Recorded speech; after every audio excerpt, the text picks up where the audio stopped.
नमस्कार. पत्रकार हेमंत जोशी तुमचं मनापासून स्वागत करतो. एका वेगळ्या विषयाला आज इथे मला फोडणी द्यायची आहे. एका वादग्रस्त विषयाला मी ब्राह्मण असून मला अतिशय स्पष्टपणे त्यावर बोलायचं आहे. सुरुवात अर्थात ब्राह्मणांपासून करतो. आम्ही ब्राह्मण असे आहोत की कोजागिरी पौर्णिमा असेल किंवा अनेक सार्वजनिक कार्यक्रम असतील, उपक्रम असतील, या साऱ्या कार्यक्रमांमध्ये, उपक्रमांमध्ये आमच्या ब्राह्मणांच्या ज्या पोटशाखा आहेत, मग त्यात कऱ्हाडे ब्राह्मण आहेत, कोकणस्थ आहेत, ऋग्वेदी आहेत, यजुर्वेदी आहेत, आणखी अनेक शाखा, पोटशाखा ब्राह्मणांमध्ये आहेत. आम्ही सारे हे उपक्रम, या पद्धतीचे सार्वजनिक उपक्रम हमखास आपापल्या पोटशाखेतल्या लोकांना घेऊन साजरे करतो. मात्र हेच ते ब्राह्मण की त्यांना रोटी बेटी व्यवहार मात्र एकमेकांशी केलेला चालतो.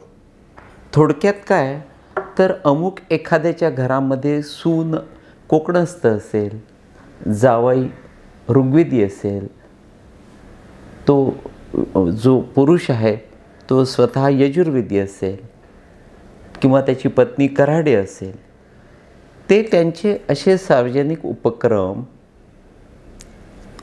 आपापल्या पोटशाखेमध्ये जाऊन साजरे करतात. पण घरात त्यावर कुठलेही वाद नसतात, वाद होत नाहीत.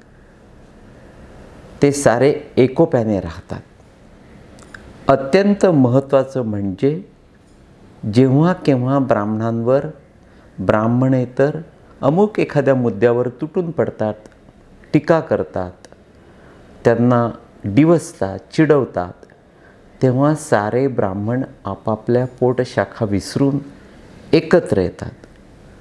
अलीकडे तर काही वर्षामध्ये आम्ही ब्राह्मण हमखास एकत्र येतो आणि जो कोणी आम्हाला डिवसेल, चिडवेल, टीका करून मोकळा होईल,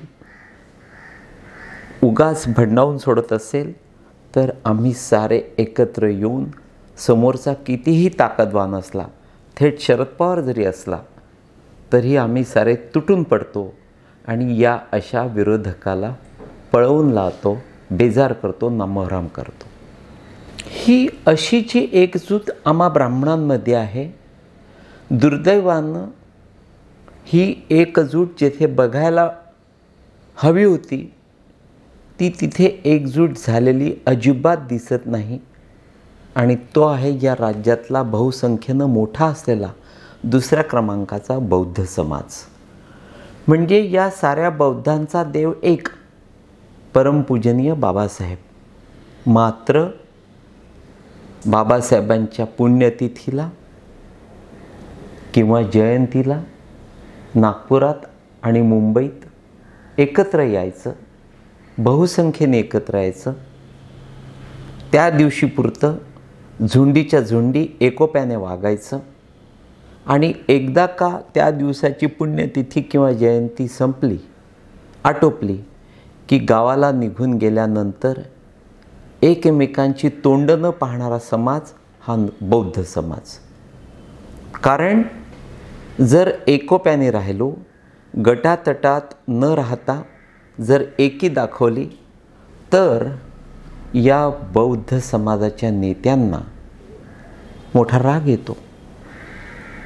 जर दोन गटातले बौद्ध एकत्र आले तर त्यांचा इगो दुखावतो आणि ते अप्रसंगी आपल्या कार्यकर्त्याला, आपल्या खालच्या नेत्याला अपमानित करतात, भंडावून सोडतात. आणि केवळ या नेत्यांच्या व्यक्तिगत स्वार्थापोटी, म्हणजे एकाच रिपब्लिकन पक्षाचे अनेक छक्ल पाडून हे जे स्थानिक नेते किंवा राज्यातले नेते तयार झालेत, त्या साऱ्या नेत्यांना, त्यातल्या कोणालाही असं वाटत नाही की सारे बौद्ध एकत्र यायला हवेत.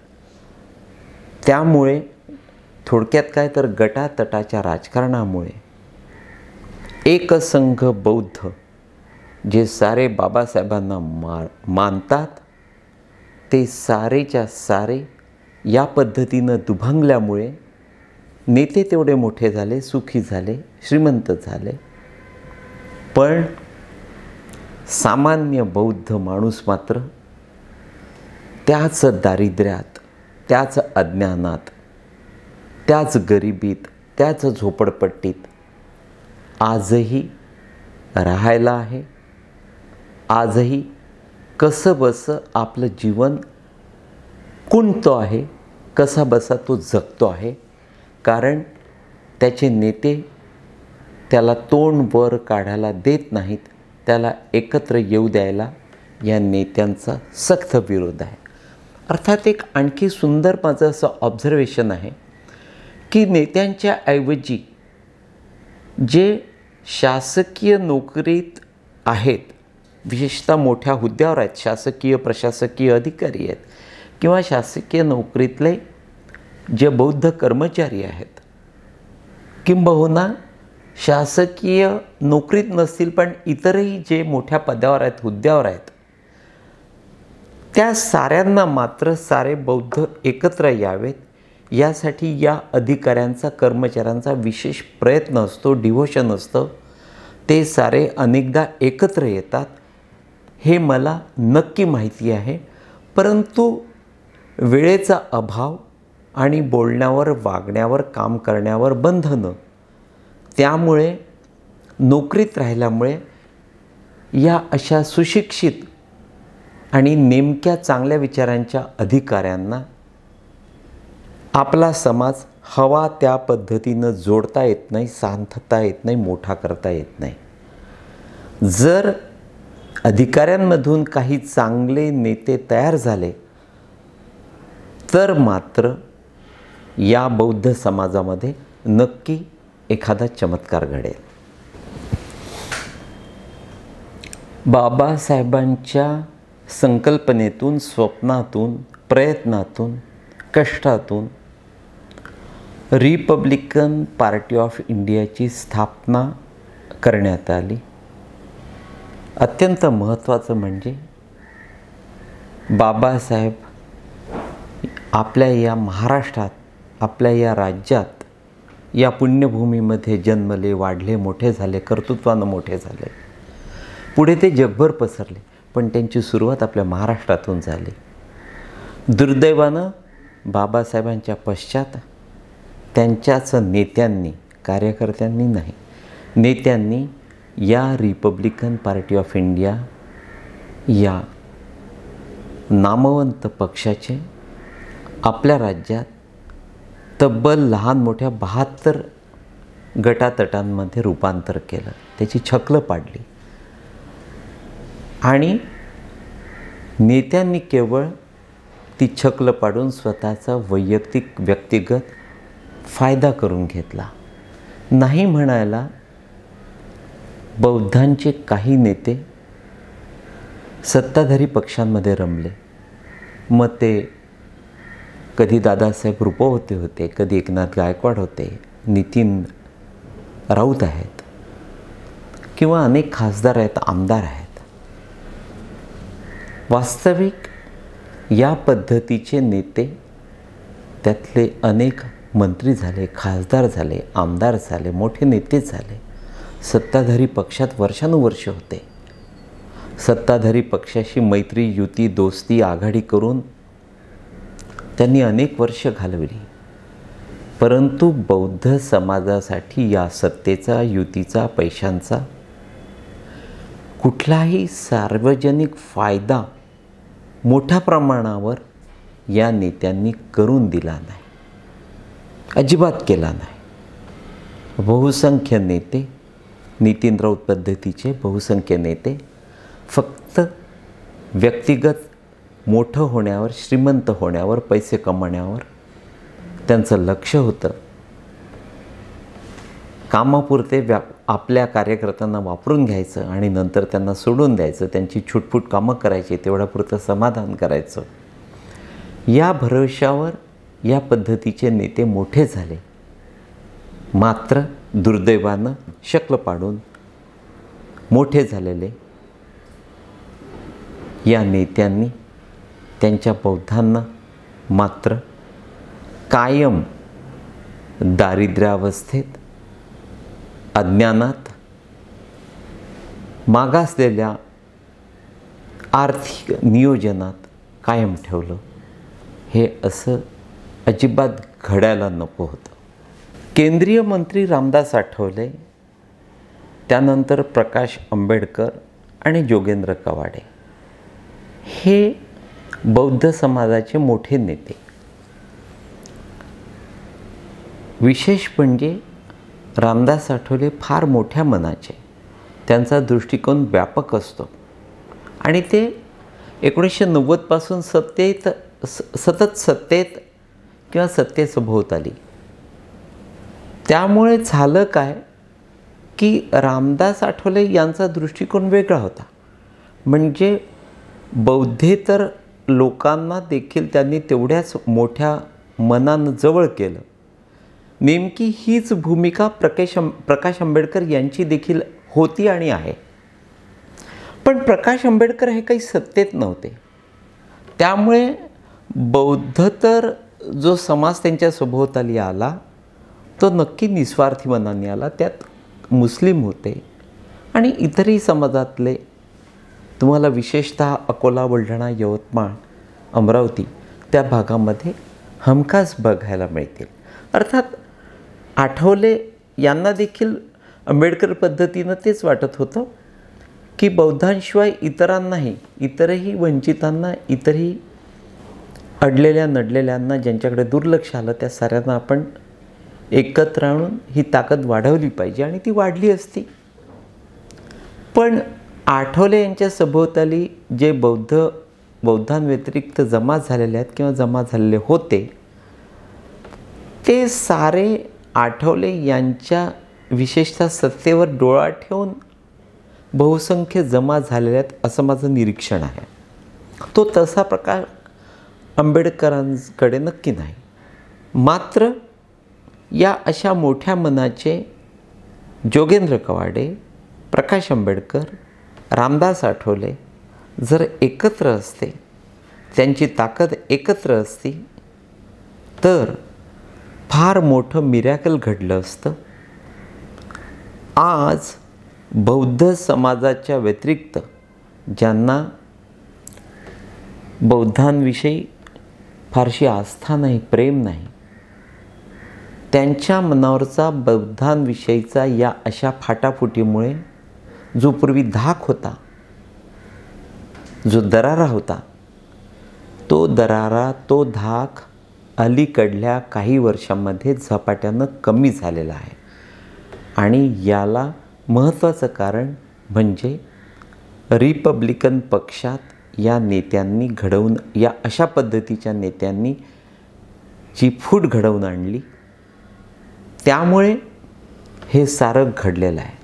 अत्यंत महत्त्वाचं म्हणजे कोणत्या नेत्याला, कुठल्या प्रभावी नेत्याला विशेषतः निवडणुकांच्या वेळी हाताशी धरायचं आणि आपल्या पक्षाचा, आपल्या उमेदवाराचा, आपला स्वतःचा फायदा करून घ्यायचा, हे बौद्ध नसलेल्या किंवा बौद्धांचा प्रभाव नसलेल्या इतर राजकीय पक्षांच्या नेत्यांना नेमकं ठाऊक आहे.